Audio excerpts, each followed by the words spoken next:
welcome po sa aking YouTube channel. This is Senyora Inday at ito po ang Dr. T and Senyora Inday channel. So kagaya po ng aking naipangako, ako po ay mag-vlog at magbibigay po ng kaunting tips or ng kaunting kaalaman ukol po sa aking naging journey from Hong Kong to Canada. Marami po nagtatanong sa akin, yung high school diploma ba ay pwede pang makapasok sa Canada kasi syempre yung iba po nating mga kababayan na nagtatrabaho bilang domestic helpers or marami na rin naman po actually nagtatrabaho ng mga professional na nag-a-apply po ng domestic helper kasi nga po hindi po masyadong maganda ang naging kapalaran nila sa atin sa Pilipinas. Pero yung aking pong vlog na ito ay para po sa may mga hawak na high school diploma lang. Yes po, dito po sa Montreal, Quebec ay tinatanggap pa po ang high school diploma laang. Kagaya ko po, ang ipinasa ko lang po na diploma ay yung aking pong high school diploma kasi hindi naman po ako nakatapos ng kolehiyo. Pero actually, nun pong ako ay proseso online, ay isinama ko na rin po yung aking TOR, yung pong aking transcript of records.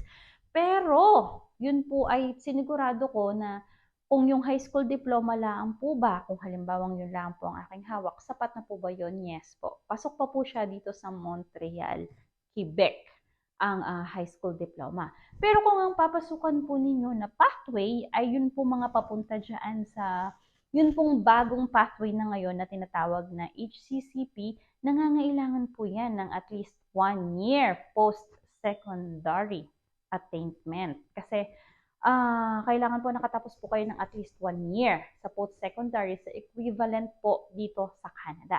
Yun po ay ang inyong pong TOR, yun po inyong transcript of records. Kung hindi po kayo nakatapos ng college, kailangan nyo pong ipa-assess sa mga institution na binigyan po ng inakredit po ng IRCC na mag-assess ng inyo pong TOR.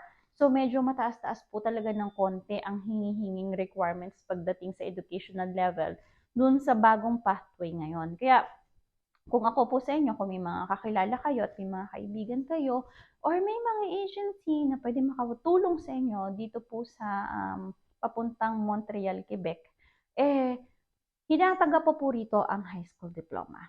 Yun lang po ang aking pwedeng maibigay na tips sa inyo. And kung meron pa po kayong mga ibang katanungan or mga questions, wag po muna kayong magproseso. Matuto muna po kayong mag-research sa mga schools or sa mga groups, sa mga forum, bago po kayo magproseso. Kasi once na nakapasok na po yung papers ninyo, hindi nyo na po yun mababawi. Kasi, syempre, sayang din po kung marirefuse, kagaya po nang nangyari sa akin before. Pero saka ko na po yun ikukwento kung ano yung nangyari sa akin namin. Kaya po, ang akin pong suggestion sa inyo, magtanong muna po sa mga groups, kung kayo po ay do it yourself, yun pong kayo lang po ang magpa-process. Kasi ako po kasi noon, nag-agency po ako, nag-agent, pero na-refuse pa rin po ako twice. Yun po ay hindi naman din po ako masyadong naging aware sa aking pinirmahang kontrata. So, ikukwento ko po yun sa akin mga susunod na vlog. Pero, dito po sa Montreal, Quebec, kagaya po ng inuulit ko, pasok pa po ang high school diploma lang.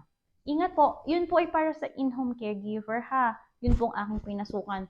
Doon po sa ibang trabaho dito sa Montreal, sa Quebec, hindi ko po alam, wala po akong idea kung ano po yung hinihingi nilang educational level. So, sa in-home caregiver po, dito sa Montreal, Quebec, pasok pa po ang high school diploma. Ingat po kayo, God bless po at hanggang sa susunod kong vlog. Ingat po, bye-bye!